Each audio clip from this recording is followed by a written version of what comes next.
I was in the shower and this thing happened to me that often happens when you shower.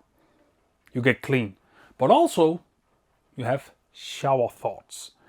And one particular came to me, which was, how do you collect comics as a manga fan?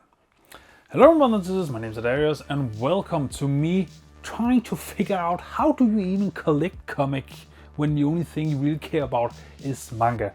And it shouldn't be that hard. I mean, it's almost the same thing because, comics is just manga, but in Japan. But there are some differences that makes it a bit difficult to actually getting into as a manga fan, which is what I'm going to talk about today. Now, before I dive into the nitty-gritty stuff, I'm actually just going to focus in on some few, you could say nitpicks, because they're one of the main reasons why I don't collect more comics than I actually do. One of them is how it actually depicts story/action compared to manga, because I think manga in general across the board has nailed telling a story on a page. It doesn't just treat every single panel as a photograph, as a still photograph. It does whatever it can with page layout, paneling, and flow when you read the page to give you the illusion of motion and animation. And often I don't really get that from comics.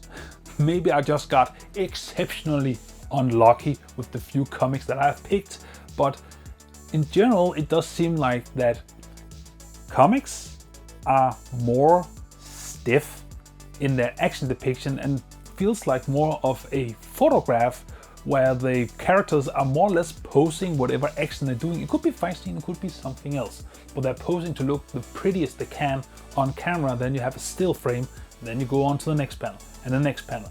And for me, that makes the whole reading experience a lot more stiff. I'm not trying to bash on comics. This is just the shortcomings I'm having on the roadblocks I am having personally getting into the medium. I have a whole lot more I want to talk about regarding this, but I think I'm gonna save that for a future video, which is gonna come out some point. I don't know when. I haven't even started writing it yet, but yes, it's gonna be a big one. But nevertheless, another thing that I don't really enjoy related to comics is that it seems like it is just hell bent on telling its fight scenes instead of showing it. Because what I have often seen is that you have these great big art pieces. It could be big splashes, it could just be some small panels where the artist really just dialed in, and then all the action is told but not really shown. You're just seeing an ocean, a tsunami of narration boxes that just describe how awesome the feat is on the page. I don't know if that is intentional, if there's just some comic things specifically where the way you're supposed to read these superhero comics is just that you see a page and then you read what there's supposed to be going on that page, and then it's up to you to fill in the gaps. And it just so happens that the readers of American comics have to fill in a lot of gaps. I'm not sure. It could just be me not knowing how the fuck you read comics. But that's just the expression I'm getting, is that comics have a tendency to just tell everything through animation boxes and tell you about the fight scene instead of showing you the fight scene, where mangas are often the opposite. And again, I'm not trying to say that mangas are doing it better. I'm just saying that this one aspect of a fight scene I think works better in manga in general than in comics. But also, I want it to be known, I have not read that many comics, so again, it could just be me missing out. But how do you then get started as a manga fan? First, what I need personally is where do you start? Like, literally, where do you start? Because if you look at comics, you have Superman, you have Batman, you have Wonder Woman, you have Spider-Man, you have X-Men, you have the whole lot. Where do you start? The origin story, I guess, is that issue 1? Well, not necessarily, because some of these heroes are like 70 or 80 years old. So if you kind of dive into issue 1 and they had one issue coming out every month, you are that's a lot. I mean, you think One Piece is long. Holy shit. I think there's over 1,000, and must be over 1,000 issues of Superman.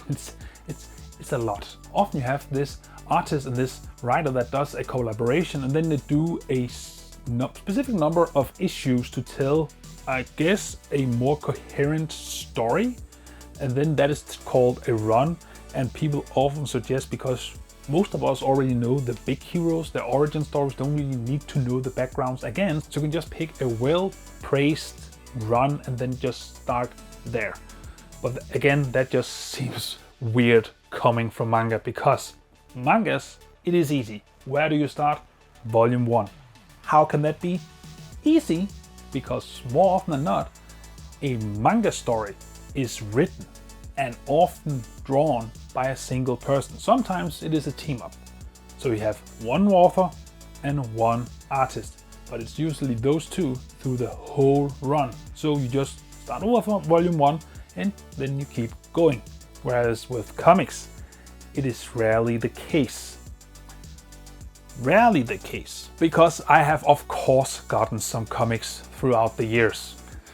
Some, very few, but there are two specifically I want to highlight. The first one is The Blackest Night, the 10-year anniversary omnibus. It's a chunky boy.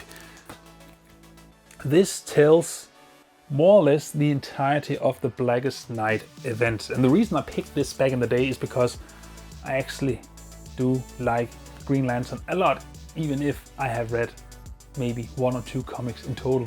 And then I have read all of this. But I just love it. I love the different colored rings and the lore behind it, and the culmination of the black ring, and then at the end, the white ring. So this just spoke to me, and considering it was the whole thing, I thought, what a great jumping off point. You get the beginning and then you get the end, the whole story. There is not much confusion going into it. It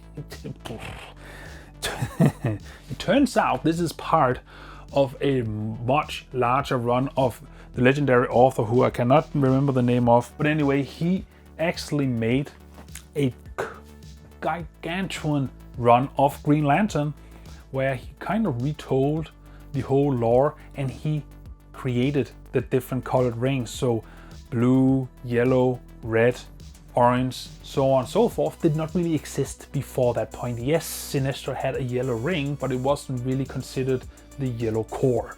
So I think that is awesome. But had I known that before I bought this volume, I would probably also just bought the omnibuses. But I digress. I thought I was gonna be able to just stick with this because I know my DC heroes.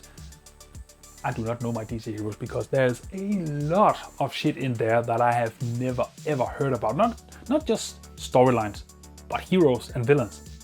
So that is a big turnoff, that you need to have this expansive knowledge of everything going on. Or I guess you don't really need to, but it does impact the enjoyment of the story a lot when 50% of things going on is about people and events you have zero understanding of. Therefore, you don't really know how important they are or can really just connect to it, I guess. That's the main point. I can't really connect to it. But I digress. Maybe it was just me picking one of the most influential and important events in DC history. So, that didn't really work out for me. But there was another one that kinda scratches all the itches, considering you need a clear beginning and you need a clear end, just like manga. Which brings us to Watchmen, one of the most well-known, highly praised graphic novels of all time. And I mean, after reading this, it makes a lot of sense.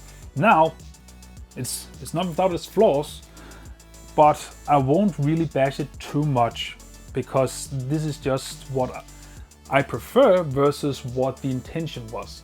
As I said before, when it comes to manga, I like the fact that it tries to use the medium to give the illusion of motion, where Watchmen is also very, very stiff. It uses this 9-grid setup, and then from there it tries to tell the story, and motion and the flow is very stiff. It's very clunky.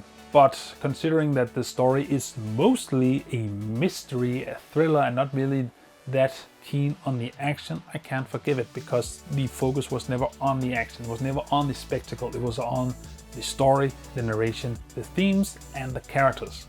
And more importantly, since it was a confined story, it could actually pull off permanent changes, even if it is only 12 issues, which is another big issue I have with comics, is that since they are never ending, they never end, they rarely can have permanent change.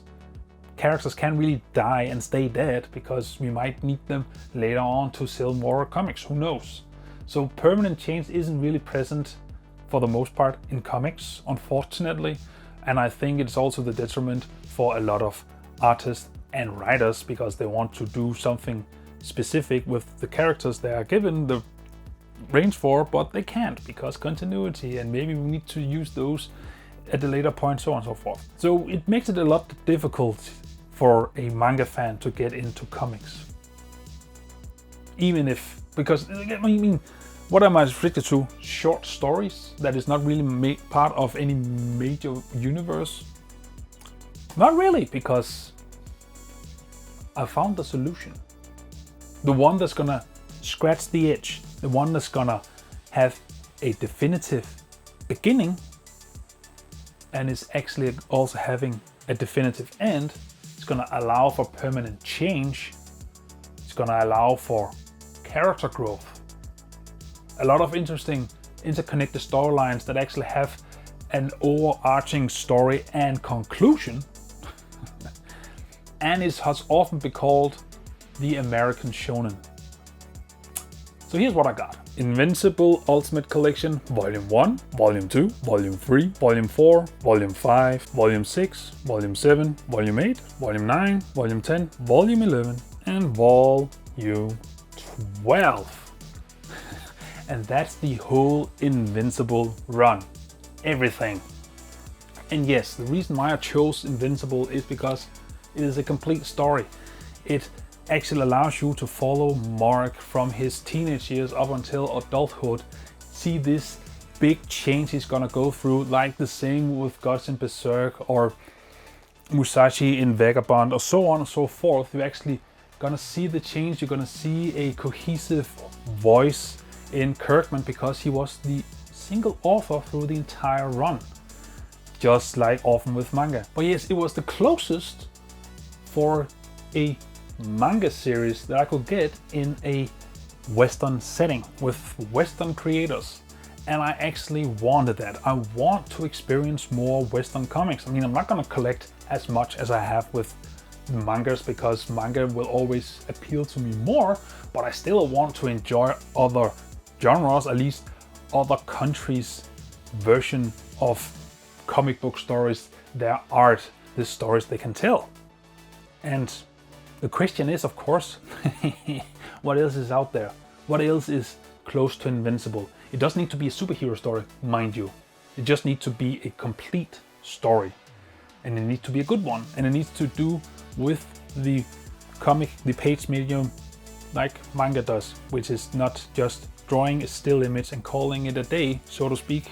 It's a bit harsh, I know, but actually trying to use and utilize the medium the most to tell the story, to try to show motion and emotion. I think that is the best way, I guess, to get into comics as a manga fan, is to start with the thing that is most similar to what you enjoy in mangas. But that leaves you. What do you think is the best entry point for manga fans to get into comics?